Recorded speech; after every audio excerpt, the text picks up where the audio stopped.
یہ بات ہے قرآن کی۔ یہ کوئی قرآن نہیں ہے، یہ بس جھوٹی شاعری ہے، محمد کی شاعری۔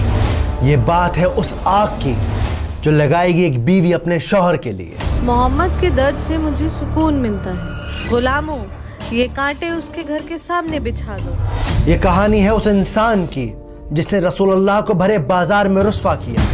مکہ والو، اس کی بات مت سننا، یہ میرا بھتیجا محمد ہے اور یہ دیوانہ ہے، دیوانہ۔ وہ دیکھو پاگل آدمی۔ یہ بات ہے سورہ لہب۔ تبت یدا ابی لہب وتب۔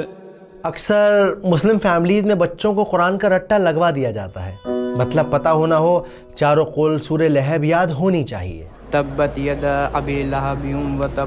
شاید اسی وجہ سے آج قرآن ہمارے گھروں میں تو ہے لیکن دلوں میں نہیں۔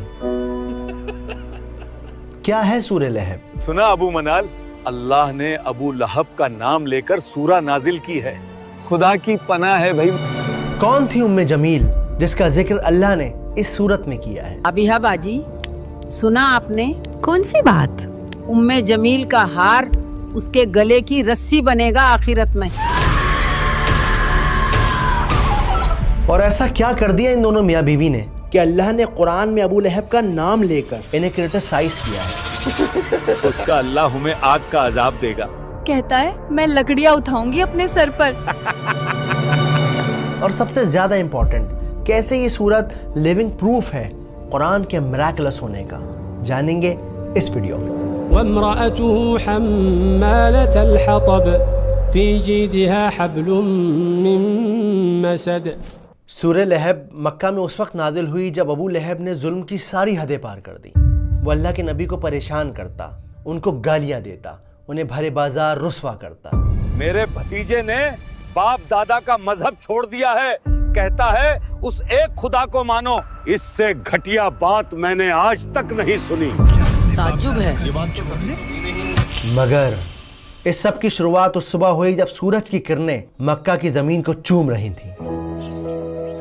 اونٹ ریتیلے میدانوں میں دوڑ پڑے تھے، کوئی صبح صبح خود کو شیشے میں نہار رہا تھا، کوئی ناشتہ کر رہا تھا تو کوئی ابھی بستر پر انگڑائیاں لے رہا تھا۔ یہاں ہاتھ جیتے جا رہے ہیں اور انہیں دن بھر بستر توڑنا ہے، اور کام ہی کیا ہے؟ اے جی، اب سوتے ہی رہو گے کیا؟ لیکن کوئی تھا جو صفا کے پہاڑ پر چڑھ رہا تھا۔ وہ پہاڑ پر کون ہے؟ محمد۔ یہ وہ پہاڑ تھا جس پر چڑھ کر مکہ والے ایک دوسرے کو اکٹھا کرتے، کوئی خاص بات بتاتے۔ صفا کے پہاڑ پر چڑھ کر اللہ کے نبی نے ایک گہری سانس لی اور پھر زور سے پکارا، یا صباحا۔ حملہ۔ یہ اذان نہیں تھی، نہ ہی کسی سوداگر کی صدا، یہ خطرے کی پکار تھی۔ اس کا مطلب تھا کہ اے لوگوں اٹھو اور میری بات سنو، تم پر ایک خطرہ آن پڑا ہے۔ لگتا ہے کوئی مصیبت آئی ہے۔ لوگ اپنے گھروں سے، اپنی دکانوں سے، اپنی باتوں سے نکل پڑے، اور پھر جب سب لوگ صفا کے پہاڑ کے نیچے جمع ہو گئے تو اللہ کے نبی نے ان سب کو ایک نظر دیکھا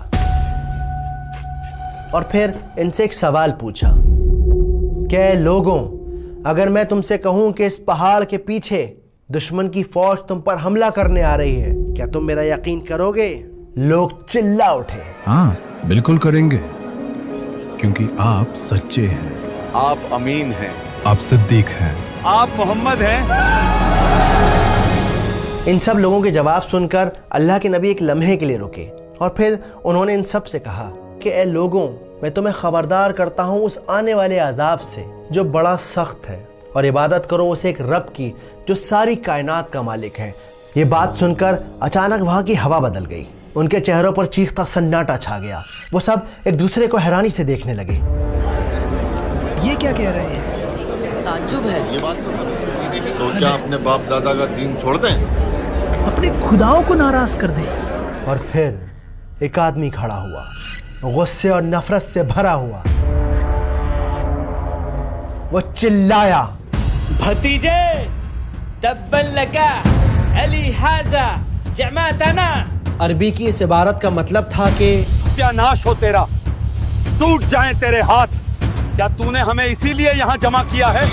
ये आदमी और कोई नहीं बल्कि रसूलुल्लाह का चचा अबू लहब था। उसकी बद्दुआ आसमान से टकराकर वापस उस पर आ गिरी। उसके नसीब के पन्नों में जहन्नम का अजाब हमेशा के लिए लिख दिया गया। लेकिन अल्लाह ने अभी अपने नबी को ये बात नहीं बताई। स्कॉलर्स कहते हैं कि अगर ये सूरत इस वक्त नाजिल हो जाती तो मक्का के लोग कहते उस पर कैसे भरोसा करें, वो अपनों की बुराई करता है। असल में उस दौर में मक्का में चाचा का दर्जा बाप के बराबर होता है, स्पेशली जब सगे वालिद का इंतकाल हो चुका हो, वक्त गुजरता रहा। अल्लाह के नबी जगह जगह घूम घूम कर एक अल्लाह की इबादत करने का मैसेज पहुंचाते रहे। लेकिन अबू लहब वो आप सल्लल्लाहु अलैहि वसल्लम के पीछे पीछे जाता। अब ये कौन सी नई शायरी ले आया है? यहाँ तक कि वो बाजार के शरीर लड़कों को मोहम्मद सल्लल्लाहु अलैहि वसल्लम के पीछे लगा देता और उनसे कहता कि इनको पत्थर मारो मारो मारो, लेकिन इसका जुल्म यही नहीं रुका। इसकी बीवी यानी रसूलुल्लाह की चाची उम्मे जमील, जो कमाल की खूबसूरत औरत थी, नए नए तरीकों से नबी को परेशान करती। आप सब तो मक्का के बड़े सरदार हैं, फिर अहमद का बॉयकॉट क्यों नहीं करते? सही कहा, बॉयकॉट करो उसका। हाँ बॉयकॉट करो उसका। सही कहा, हाँ बॉयकॉट करो उसका। और हद तो जब हो गई जब इसने अपने दोनों बेटों को यह हुक्म दिया कि वो अपनी बीवियों को तलाक दें, क्योंकि इन दोनों की बीवियां आप सल्लल्लाहु अलैहि वसल्लम की बेटियां थीं, उम्मे कुलसुम और रुकैया रज़ियल्लाहु ताला अन्हा। तुम्हारा चेहरा भी मुझ पर हराम है अगर तुमने अपनी बीवियों को तलाक नहीं दिया। बाबा, हम आज ही उन्हें तलाक देते हैं। दिन शाम में ढल गए, शामें रातों में ढल गईं, लेकिन अबू लहब के जुल्म में कोई कमी ना आई। अरे मक्का वालों, मेरे भतीजा दीवाना हो गया है, दीवाना। इसकी बात मत सुनना। और जब इसके जुल्म की इंतहा हद से पार हो गई, तब अल्लाह सुब्हानहू ताला ने नबुव्वत के 10वें साल में सूरह लहब को नाजिल किया। अबू हादी, हमें वो सूरा तो सुनाओ जो नबी पर नाजिल हुई है। बिस्मिल्लाहिर्रहमानिर्रहीम। तब्बत यदा अबी लहब व तब मा अगना अन्हु मालुहु व मा कसब सयस्ला नारन ذات लहब वम्रअतुहु हम्मालतल हतब फी जीदिहा हब्लुम मिन मसद। आइए अब इस सूरत को सिनेमैटिक अंदाज से समझते हैं, आसान तरीके से। तो पहली आयत है तब्बत यदा अबी लहब व तब। पहली आयत में अल्लाह ने कहा कि टूट गए दोनों हाथ अबू लहब के और बर्बाद हो गया वो। अब यहाँ पर दो बातें हैं जो नोट करने वाली हैं। पहली बात ये है कि जो पूरी आयत है, ये आयत असल में पास्ट टेंस में बात कर रही है, यानी ऐसा नहीं कि अबू लहब के हाथ टूटेंगे, असल में उसके हाथ टूट चुके। जिस लम्हे उसने नबी पाक की शान में गुस्ताखी की, उसी लम्हे उसके हाथ टूट गए। तो ये काम 100% हो चुका है, उसके हाथ टूट चुके हैं। लेकिन अबू लहब फिर भी बाज ना आया। जब ये सूरत नादिल हुई तो वो लोगों से कहता, वो कहता है मेरे हाथ टूट गए। कहाँ टूटे मेरे हाथ? था सही सलामत तो हैं। हम जंगे बदर के बाद जब आप सल्लल्लाहु अलैहि वसल्लम की ज़िंदगी को देखेंगे, तब हमें पता चलेगा कि कितनी बुरी तरह वो मरा और किस तरह से आयत बिल्कुल सच्ची साबित हो गई। अब यहाँ पे नोट करने वाली दूसरी बात है, बहुत इंपॉर्टेंट बात है, कि हाथों की ही क्यों बात हो रही है। ये क्यों कहा जा रहा है कि हाथ टूट गए? ये क्यों नहीं कहा जा रहा कि सर टूट गया, पैर टूट गया, हार्ट फेल हो गया? क्यों नहीं कहा जा रहा? मैं कहता हूँ इसके लिए ना आप ये सीन देखिए।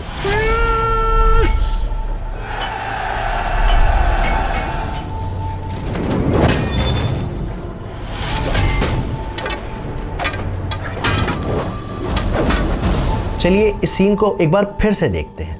इस सीन में आपने नोटिस किया होगा कि कैसे एक सिपाही ने, एक फाइटर ने अपने हाथ में एक तलवार ली हुई है और दूसरे हाथ में ख़ुद को बचाने के लिए उसके पास शील्ड है, एक ढाल है। तो अगर किसी इंसान के दोनों हाथ टूट जाएंगे तो क्या होगा? ना तो वो वार कर सकेगा और ना ही अपना बचाव कर सकेगा। तो फिर इन दी एंड आप बर्बाद हो जाओगे, ख़त्म हो जाओगे और अगला हमला फिर आप ही के ऊपर होगा।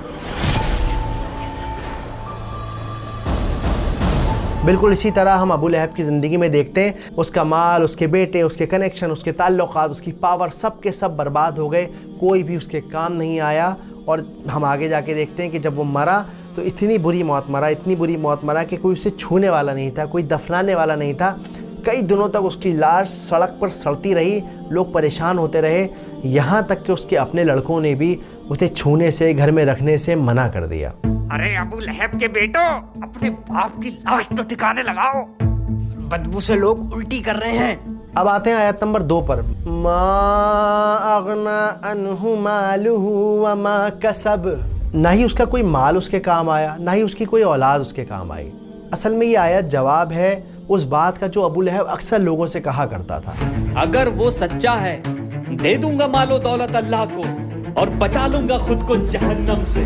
अब यहाँ नोट करने वाली बात यह है कि ये जो कसब का लफ्ज़ है इसका मतलब होता है कमाई के, अर्निंग के। कभी कभी लोगों के पास बड़ा पैसा होता है, बाप दादा ने उनके कमा के छोड़ा हुआ होता है, पर ये कसब का लफ्ज़ इस्तेमाल किया जाता है अपनी कमाई के, जो आपने खुद कमाई है। आप सल्लल्लाहु अलैहि वसल्लम की एक हदीस है जिसमें वो कहते हैं कि इंसान की सबसे बेहतर कमाई उसकी औलाद है, और जिस तरह से हम देखते हैं कि उसकी औलाद उसके काम नहीं आई। अगली आयत की तरफ बढ़ते हैं, आयत नंबर 3। सयस्ला नारन ज़ात लहब, कि अबू लहब जहन्नम की आग में जलाया जाएगा, जो भड़क रही होगी, शोले वाली आग होगी।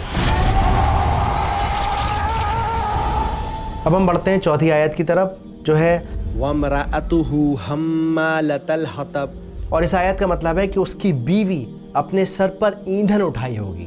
ईंधन क्या, कि वो लकड़ियां ढो रही होगी जहन्नम के अंदर। इसका काम ये होगा कि जलना तो है ही है, और साथ में आपको जाना है, इसको जाना है और जाकर ये लकड़ियां लेकर आएगी और उस आग के अंदर लकड़ियां डालेगी। तो जब हम आग में लकड़ियां डालते हैं तो क्या होता है, आग और तेज़ होती है, तो अपनी आग ये खुद ब खुद जलाएगी। लेकिन यहाँ मज़े की बात यह है कि अल्लाह ताला ये भी कह सकते थे कि वो जहन्नम में जलेगी, वो जहन्नम का अज़ाब ज़िंदगी भर झेलती रहेगी। यही क्यों कहा कि वो लकड़ियाँ लेकर आएगी? देखिए, यहाँ समझने की बात यह है कि वो अपनी ज़िंदगी में क्या करती थी। आप फिक्र ना करें, अब जो मैं कहती हूँ वो करते जाएं बस। तो वो इस दुनिया में अपने हस्बैंड की नफ़रत को फ्यूल करती थी, उस आग को बढ़ाने में उसका साथ देती थी। इसी वजह से अल्लाह सुब्हानहू व तआला ने आखिरत में उसका अज़ाब ये रखा है कि जाओ, जाके लकड़ियाँ उठा के लेके आओ, ढो अपने सर पे और अपनी आँख को खुद भड़काओ। अब यहाँ पे एक और ज़रूरी बात है, बहुत ही इंपॉर्टेंट बात है। जब भी आप नमाज में सूरत को रिसाइट करें तो ऐसा नहीं कि आप गए वमरातुहु हम्मालतल हतब, ना ना ना ना ना। हम्मा एक पावरफुल लफ्ज़ है, बहुत ही ज़्यादा उसके अंदर असर है, वेट है, तो आप जब भी पढ़ेंगे आपको उस पर ज़ोर देना है। वमरातुहु हम्मालतल हतब। आयत नंबर 5 की तरफ बढ़ते हैं, जो है फ़ी जीदिहा हब्लुम मिन मसद, और इसके गले में मूंज की रस्सी होगी, यानी नारियल की छाल वाली रस्सी होगी।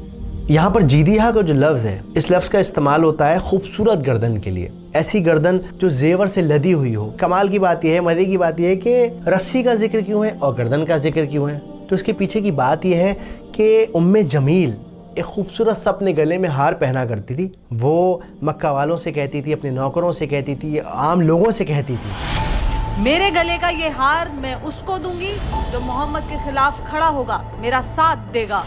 और इसी वजह से यहाँ ये मेंशन किया गया है कि उसके गले में मूंज की रस्सी होगी, बल वाली रस्सी होगी, तकलीफ देने वाली रस्सी होगी, उसकी उस गले में जिसमें वो हर वक्त हार पहने रहती थी। ये थी सूरे लहब की अंडरस्टैंडिंग। अब सबसे ज़रूरी बात ये कि समझना ये है कि आज हमारी ज़िंदगी में इसका क्या रेलेवेंस है। जो मैं समझाऊँ उस हिसाब से बताता हूँ कि सबसे पहली बात तो ये कि सूरत इसलिए नाजिल की गई है कि वो जो अल्लाह के नबी का दुश्मन है वो अल्लाह का दुश्मन है। जिस स्पीड से वो अल्लाह के नबी की तरफ बढ़ रहा था जुल्म करने के लिए, उससे कहीं गुना ज़्यादा स्पीड से अल्लाह का अज़ाब अबू लहब की तरफ आ रहा था और आ चुका था, उसे खबर नहीं थी। अब आते हैं दूसरे रेलेवेंस की तरफ, जो मैं समझाऊँ, जो आज हम अपनी ज़िंदगी में अप्लाई कर सकते हैं। देखिए, मियाँ बीवी एक दूसरे का साया होते हैं, दोस्त भाई एक दूसरे का साया होते हैं। अब कई बार क्या होता है कि हमारा दोस्त किसी की चुगली करता है, तुझे पता है ऐसा हो गया, अबे नहीं, क्या बात कर रहा है, और बता। अक्सर मियाँ बीवी में भी ऐसा होता है, अपनी ज़िंदगी को छोड़ के दूसरों की ज़िंदगी में बड़ा झांकते हैं। अरे फलाने की लड़की भाग गई, तुम्हें पता चला? تو اب یہ جو وائف ہے یا جو ہسبینڈ ہے اسے کیا چاہیے؟ وہ اسے گائیڈ کرے، ارے یار ایسا نہیں کرو. لیکن ہم لوگ کیا کرتے ہیں؟ خالی بھاگی ہے، اپنی ماں کا زیور تک لے گئی ہے، اس بات میں اور لقمہ لگا دیتے ہیں، اس کو اور فیول کرتے ہیں. تو یاد رکھیے کہ جب آپ برائی کا ساتھ دیتے ہو نا، تو جو کام برا کرنے والے کا ہے وہی انجام اس برائی کو انیشیٹ کرنے والے کا ہے، بڑھاوا دینے والے کا ہے، آئیڈیا دینے والے کا ہے. امید کرتا ہوں کہ بات سمجھ آئی ہوگی، ویڈیو پسند آئی ہوگی. اس کے علاوہ آپ سے ایک گزارش ہے، ایک التجا ہے، ایک ریکویسٹ ہے کہ اگر ہو سکے تو ہماری اس کمیونٹی کو جوائن کیجئے. اکثر لوگ پوچھتے ہیں بھائی آپ کی ویڈیو دیکھ کے بڑا اچھا لگا، ایسی ویڈیو اور بنائیے، اگلی ویڈیو کب آ رہی ہے؟ میں اکیلا بندہ ہوں یار، نوکری کرتا ہوں، پھر تھوڑا سا وقت چلا کے یہ یوٹیوب کی ویڈیوز بناتا ہوں. اگر آپ کمیونٹی جوائن کریں گے تو میں اپنی ٹیم کو بڑھا سکتا ہوں اور لوگوں کو شامل کر سکتا ہوں، جس سے ہم جلد سے جلد اور زیادہ اور بہتر ویڈیوز پروڈیوس کر پائیں گے. شاید بہت جلد ہم پورے قرآن کو مکمل کریں. ابھی میرا مقصد یہ ہے کہ میں قرآن کی آخری 10 سورتیں بناؤں، اس کے بعد پھر ہم اور ٹاپکس کو بھی ایکسپلور کریں گے.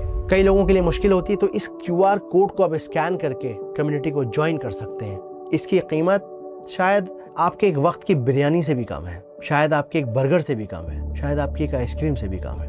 جزاکم اللہ خیر. السلام علیکم. تبت يدا أبي لهب وتب